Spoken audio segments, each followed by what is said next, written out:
For those that have not seen the first session of this presentation, here's a summary about the journaling in the digital age. It's important that we journal daily. The recording of our thoughts and events in our lives help future generations by providing them with insights and understanding. Journaling in the past meant sitting down with pen and paper, but now, in the digital age, we can use our mobile devices to record events and insights with ease. Using our digital devices has many advantages over using a pen and paper, such as preservation, organization, and privacy. Day One is an award-winning app that is available on your iPhone, iPad, and Mac, and Android. The Android version is in development, so it does not offer all the bells and whistles of the Apple version, but it has all of the main functions of the iOS apps. There is no PC version available. Day One has two versions, free and subscription. Many of you will find that the free version will meet all of your needs. Before continuing with my demonstrations, a reminder that at the end of this session, I'll be giving away another premium subscription to the Day One app. A reminder, because of time constraints, I can't cover everything about Day One, so I have made available short videos on other features Day One has to offer, and I will tell you how to access them at the end of this session. Now, let's get back to some more demonstrations. In previous videos, I've shown how to use audio, and we saw how it worked with transcription and non-transcription. But there's actually another way that you can dictate a journal entry, and that is to tap on text. And then below this keyboard, now this is the Apple keyboard, you'll see a little microphone. And this works the same way as the others. It's just going to record in text the words that you speak, and you can either put in the periods and the commas and all of that as you speak, or go back and edit. I'll show it both ways here. And this is not a Day One feature. It is a feature that Apple makes of use with any app, either the Apple built-in apps or any other app that uses a keyboard. You can always use this microphone to simply dictate. Now, there is a limit to it. You'll find that if you are going to try to speak for 2 minutes, it's not going to work. It's going to shut off about at 45 seconds, maybe to a minute. And then if you want to continue, you got to hit the microphone again. But, you know, for a short entry, it works great. And so let's take a look at it. So I'm going to tap on the microphone, and it is now putting into text what I am speaking, period. For some of you, this may be something that you've never thought about, such as using it for your text messages, period. New line, new line. I'm now just going to speak and not worry about any commas or periods or anything like that, just to show you what it would look like and how you can go back and alter that. Now to stop, I tap on the keyboard there, and now I have my text. Now, like I said, you can go back and, you know, here I can put in a period if I want, and so forth. And of course you can go back. Sometimes you'll say a word and it'll kind of come out as a different word depending upon how well we pronounce our words. But this is a way that you can put in text, and just keep in mind that your limit's about 45 seconds to a minute. I find that it's increased over time. I think when I've done it, with any app, I've been able to get maybe a full minute out of it.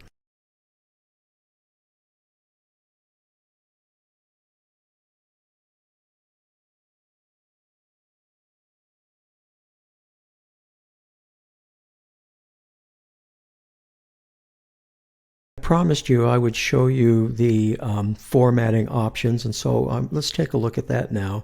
This is something I've made up previously, and here you can see the different size of headers. You have a word that's been bolded, italicized, and the word that's been highlighted. You can see here the number list, the bullet list, and to-do list. Now, I told you there was a quote option there, and this is what it does. It just puts a little bar there to the side, and then you put in the quote. Now here's an example of code, and I'm going to scroll up here, and I'm going to touch the code icon, which is right here. And here you can see an example of text that's been entered as a code because I wanted to add a footnote. And then when I tap on that code icon again, it shows it exactly how it's going to look. Below is a line break or a separator. Then I'm demonstrating lines that have been indented. And then I mentioned here you can also add links to sources outside of day one. So you could just post a link to, for example, the day one website. Or you can connect that link to some text. So I typed in the day one site, and then I connected that to the link above so that it's just less messy. Now we just have the day one site. And if I tap on that, it would take me to that site. And to be able to do that, you need to know a little bit here, and I'm going to share it with you. Now, for example, here is a very long link to a website, a story. And that looks just, I mean, you can paste that in and it's going to work, but it just doesn't look as nice. You can connect that link to text, as I did just above. Now, how do you do that? Well, you do that by putting in brackets the name of the link. So in this example, it would be Pro Raw Camera. Then you use parentheses to put in the link. Now, everybody has trouble remembering, do I start with parentheses or do I start with brackets? Well, you start with brackets. You go alphabetically, okay? You know, B for brackets, P for parentheses. So you just type in the bracket and put in whatever the name of that link is, whatever you want, and then close it with a bracket, and then a parentheses, and then put in the link and put in a closed parentheses, and it'll come out looking just like Pro Raw Camera did. So you just need to remember the alphabet. Brackets, parentheses, B, P. And this is not something just to specifically to day one. This is on any app that takes text. You can do this. We're now going to look at the scanning feature. The scanning feature built into day one is the scanning feature that Apple makes available on most of their products, for example, their note-taking, their email, and so forth. And a lot of third parties also use the scanning feature from Apple and put it within their product. And that's exactly what day one has done. So if you've used the scanning feature on your Apple before, the built-in feature, then you know exactly what to do. But for those that have never done it, I'm going to open the scanning part. And I've talked in the past, there's many ways to do this, but I'm just going to tap on the plus down at the bottom and then tap on scan. Now, you're not going to see anything because the camera or the phone is laying on the document itself, because I want to talk about the interface. You can cancel that lightning bolt. I can set it for auto, which is what it's on. I can set it for on or off, and I like to put it on. And then the next feature is if this is going to be a color document, a grayscale, black and white, or a photo. Now, you need to make this decision before you take the scan. If you use a third-party scanner, most of them will allow you to take the scan, and then you can worry about it. Does it look better as a grayscale, a black and white, and so forth. But with this scanning app built into Apple, you've got to make the decision before. So this is going to be a color document, so I'm going to leave it on color. And auto simply means that it will find the document and then press the shutter button for you. And now you can change it to manual if you want, but it's best to just leave it on auto. So now I'm going to raise my device up from the document, and when it gets to a certain point, and I'm not doing anything other than raising my camera, and there it is, and it just took a picture of the photo. And notice my hand was shaking, and the document itself wasn't lined up perfectly perpendicular to the screen, but it doesn't matter. And now I'm just going to tap on Save, and there's the document right there. And then I can make a comment about the document and then tap on Done. And you can see it there in the timeline. I will tap on the screen here, and there's the document. And you can take the document and, of course, get up close to it like that using zooming with your finger. And then there's 3 dots there, and you can share that document, you can delete it, and, of course, cancel. Now, as I mentioned before, there is 3-party scanning apps like Scanner Pro and ProScan. They're excellent scanning software, and they've got some features that the built-in simply doesn't have. And so you can take a scan from them and then move it over to Day One if you want. Also, if you're going to be scanning books, I strongly suggest you get the scanning app called Abby. That's ABBY, ABBYY, because it has a feature for taking scans of books. Now, you know, if you have a book and as the pages on each side get toward the binding, they bend in, right? Well, when you use Abby, all you have to do is point where the spine is, where they join, and then scan it, and it will do really a wonderful job of making those pages look very flat. So that might be something to consider if you're going to be scanning in something like books. As promised, I'm going to talk about tags. Now, tags is an indexing system, and the way it's used by a lot of people is if you have, for example, one journal. If you have the free plan, you can have one journal. If you have the premium plan, you can have multiple journals.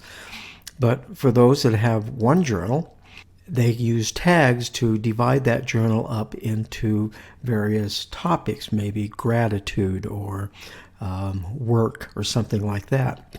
And then they can go in and filter their entries that they've made just to look at only those entries that have that specific tag. So it serves a lot of like just having different journals. And if you go to the Day One group page in Facebook, you're going to see there's a lot of controversy. Do I use tags? Do I use separate journals? And of course, this is all a matter of personal taste. So let's look at tags and how you can add them to your entries. Now, there are 2 ways.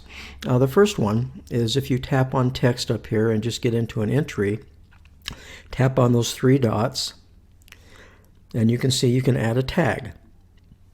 And I'm going to get out of this. In fact, I'm going to delete this entry and go back to where I was. Now, the other way is you can simply slide over, and there you see tags. And regardless if you do it this way or you do it while you're in the entry, it doesn't make any difference. It's going to all look the same. This little window will pop up. Now, I'm showing tags here for my current journal. I can also show tags for all my journals. So I can create a tag for all the journals or for the current journal. I can go to all journals, and I'll show you that in a minute, and you'll see all the tags that I have. Now, in reality, I don't use tags, but I have, I think, 14 journals, and some of my journals take social media, and put them into a journal automatically for me. And those tags that are picked up, they're called hashtags, right, in social media. It picks those up, and those becomes tags within the day one journal.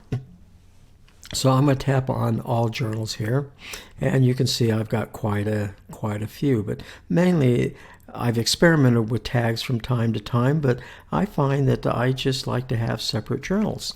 And you can have separate journals and still have tags. That's okay. So there are many ways to do this, and that's what is so good about the day one journal, is that you can, pretty much run it the way you want to. But I'm going to create a tag here, and I'm just going to call it, I'll call it work. And I tap on done. And now you can see that that entry has right there, it says work. And I've created, just for an example for you previously, some other tags. Here's quotes, and come down further, and there's example. Now, are you limited to just one tag per entry? No. I could slide over, tap on this, and I'll get another one that's called gratitude. Tap on done. And now you're going to see in that entry I have gratitude and work as tags.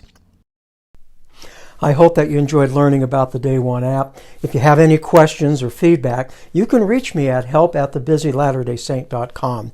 To enter the drawing for the free subscription to the Day One Premium Plan, send an email to richard@thebusylatterdaysaint.com and put in the subject RootsTech 2021. As I mentioned, time constraints did not allow me to show you all of the short videos that I created for RootsTech. To see the remaining videos, go to my website, thebusylatterdaysaint.com, and tap on RootsTech 2021. Thank you for attending, and I wish you all the best.